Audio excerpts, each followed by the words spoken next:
fraktur itu apa sih, kalian tahu nggak? Terusnya kontinuitas tulang. Tulang yang bersatu awalnya gara-gara ada sebuah tragedi, misalnya benturan, ya, trauma tumpul, dipukul, mau benturan, mau kalian nabrak, kalian tertabrak dan lain-lain, maka terjadilah benturan pada tulang sehingga kemudian tulang akhirnya terputus kontinuitasnya. Itulah yang disebut dengan fraktur. Ya, terputusnya kontinuitas tulang maka disebutlah fraktur. Menurut kalian, ya, fraktur itu ada berapa jenis? Dua. Ada berapa? Dua. Ada dua jenis, yaitu fraktur terbuka. Apa yang dimaksud dengan fraktur terbuka? Jadi tulangnya tulang. Betul. Jadi ada perlukaan pada sistem integumen ataupun pada kulit. Apa yang membuat itu kulit terluka? Karena tertusuk tulang. Bisa tertusuk tulang karena tulangnya bergeser dari posisi anatomisnya sehingga menusuklah pada kulit. Maka terjadilah fraktur terbuka. Biasanya fraktur terbuka itu tulangnya terlihat oleh mata kita ini. Kalau biasanya tulang itu tertutup oleh kulit dan otot, tapi kalau fraktur terbuka tulangnya muncul, maka disebutlah fraktur terbuka. Ya, disebutlah fraktur terbuka. Yang kedua ada disebut dengan fraktur tertutup. Kalau fraktur tertutup tulangnya patah, tapi tidak menembus lapisan kulit dan tulangnya itu tidak bisa kita lihat secara kasat mata kayak gini. Ya, maka disebutlah fraktur tertutup. Itulah yang disebut dengan fraktur terbuka dan fraktur tertutup. Kalau kita lihat dari tingkat bahaya, menurut kalian bahaya fraktur tertutup atau terbuka? Angkat tangan yang menyatakan fraktur terbuka. Yang lebih bahaya fraktur terbuka, angkat tangan. Angkat tangan yang berbahaya itu fraktur tertutup. Ya, terserah kalian. Kalian mau jawab apa silakan, terserah. Saya ulangi. Angkat tangan yang menyatakan bahwa fraktur terbuka lebih bahaya.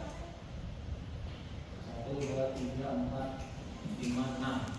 Angkat tangan yang menyatakan fraktur tertutup lebih bahaya. Digobot, Pak. Siapa yang golput? Mana yang golput? Mana yang golput? Kalian tinggal pilih ya, fraktur terbuka atau tertutup yang lebih bahaya. Sekarang yang tadi angkat tangan fraktur terbuka, mana? Alasannya? Karena terbuka ya Pak. Terbuka jadi banyak virus-virus yang masuk mikroorganisme yang ada bakteri, infeksi, lebih banyak resikonya. Jadi kamu lebih ke arah infeksi berbahaya ya, yang mikroorganisme nempel-nempel di fraktur terbuka maka akan terjadi resiko infeksi. Oke, thank you. Mana lagi pendapat dari fraktur terbuka? Jadi ada 6 orang.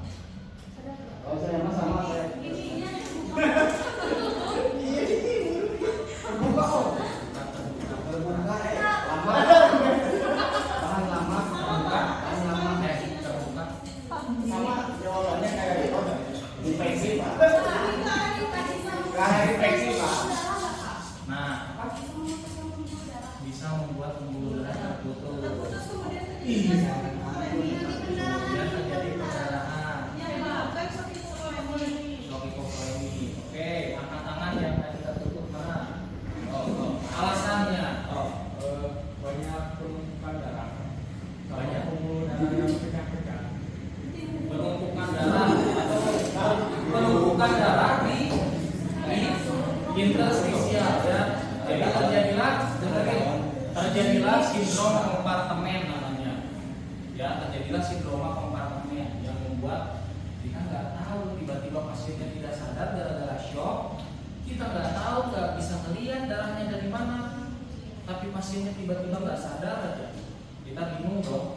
Terus tanda-tanda shocknya juga sudah mulai terlihat ya, akralin, nadi cepat tapi lemah, CRT lebih dari 2 detik ya. Akhirnya kita kebingungan nih, dari mana ini? Kenapa pasien bisa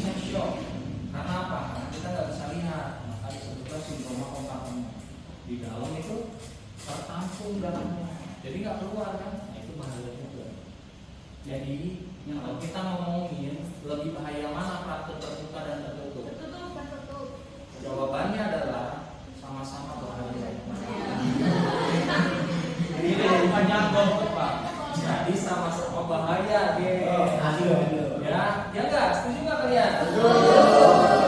Karena kedua fraktur itu sama-sama memiliki resikonya masing-masing. Kalau tidak ditangani dengan Kalau tidak ditangani dengan cepat dan benar. Sampai sini paham? Oke, sekarang kita bahas. Ketika kita membahas tentang fraktur, maka yang harus kita ketahui adalah satu, bagaimana cara mencari permasalahan. Ya, yang kedua, temukan masalahnya. Yang ketiga, atasi masalahnya. Yang keempat, lakukan evaluasi. Menurut kalian, cara mencari masalah pada fraktur itu bagaimana? Bayangkan, kalian menemukan pasien patah tulangnya atau fraktur. Ada benjolan? Apa? Ada benjolan? Biasanya disertai bengkak. Bengkak benjolan? Kalian bisa lihat bengkak dan benjolan. Enggak, kalau bengkak. Ya bisa. Ya. Benjolan tulang Pak. Bisa dengan cara apa? Dilihat. Lihat dulu. Dilihat, oke? Berarti salah satu cara mencari masalah tentang fraktur itu adalah dengan cara inspeksi atau dilihat. Sekarang itu pertanyaan apa yang mau dilihat? Dilihat pada bagian ekstremitas atau pada bagian tubuh yang dikeluhkan sakit setelah pasien.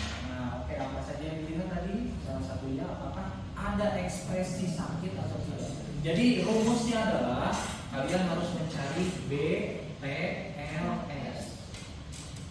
Satu, B-nya sama dengan bentuk. Jadi yang kalian cari adalah cari perubahan bentuk.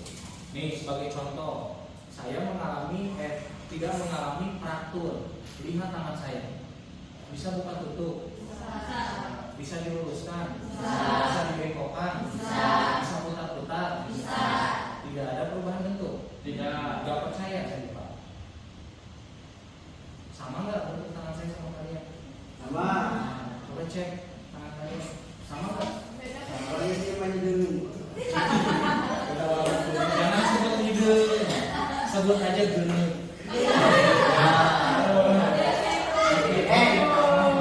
Sama kan? Lihat. Nah, yang disebut dengan perubahan bentuk awalnya lurus kayak gini, ini tiba-tiba bengkok. Bengkok kayak gini misalnya. Ya, itu bisa digerakkan, terus itu bisa diluruskan. Perubahan bentuk bisa juga diletak jadi tiga bentuk huruf S gitu. Jadi ayat tiga gunung gitu. Maka karena patah kan, jadi tiga gunung gitu kan. Ya itu disebut dengan perubahan bentuk. Itulah yang harus kalian lihat gini. Coba lihat kan. Oh, oke. Kalian kan pasti tahu bentuk normal dan tidak normal, ya enggak? Karena apa? Karena kalian pun punya keseluruhan anggota badan kalian punya dan setiap hari kalian pegang, ya enggak? Yang kalian lihat kayak gini, ya enggak? Tiba-tiba bangun tidur, ya Allah bengkok gitu. Pasti tahu nggak? Tahu kan? Pasti sadar nggak? Begitupun pasien tinggali atau inspeksi disebutnya, lihat perubahan bentuk, apakah ada perubahan bentuk atau tidak. Tuh huruf B, terus huruf T. T itu adalah tumor atau bengkak ya, adanya pembengkakan ataupun adanya tumor, itu yang kalian lihat. L itu sama dengan luka. Lihat ada luka atau tidak, lukanya terbuka atau tertutup gitu kan. Ya, itulah yang harus kalian lihat. Terus S sama dengan sakit atau nyeri. Kalau nyeri, nah tadi saya bilang kan, lihat ekspresi pasiennya, meringis kesakitan, mengeluh nyeri, ya kan, berjerit-jerit, nangis-nangis, ya enggak? Nah itu adalah ekspresi kesakitan. Apa namanya ketika kalian di PHP? Sakit dalam Pak. Waktu sakit tapi tak berdarah. Ya kan? Banyak banget Pak. Sama. Jadi diagnosa yang muncul biasanya ulang-ulang mundaan, mengurung diri di kamar, tiba-tiba rajin sholat, tiba-tiba jadi rajin ngaji,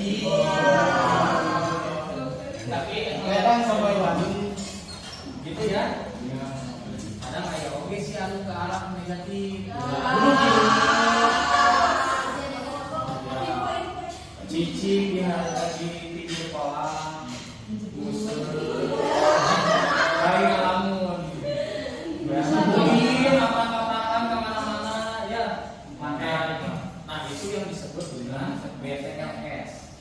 Oke? Ya, maka itulah yang harus kalian lakukan inspeksi atau kemudian yang selanjutnya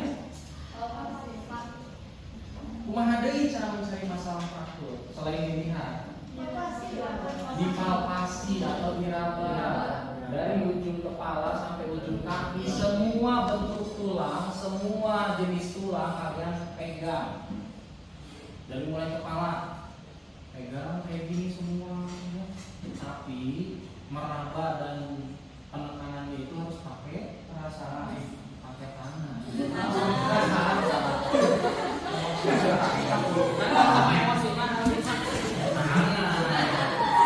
Ya, cuman jangan terlalu kuat untuk cara megangnya.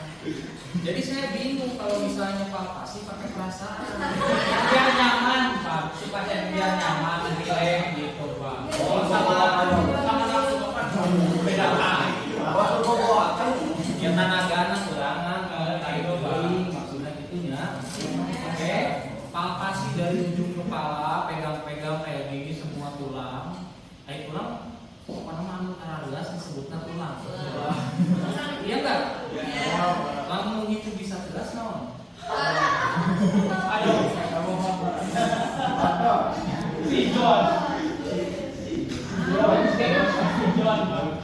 John.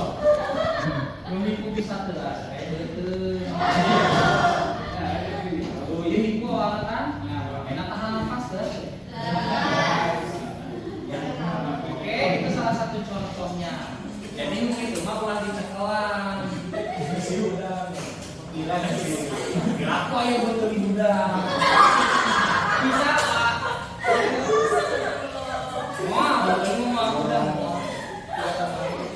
Ya, jadi yang kalian pegang hanya bagian-bagian keras. Nah, semua yang keras-keras kalian pegang. Yang bawah keras pegang. Ji.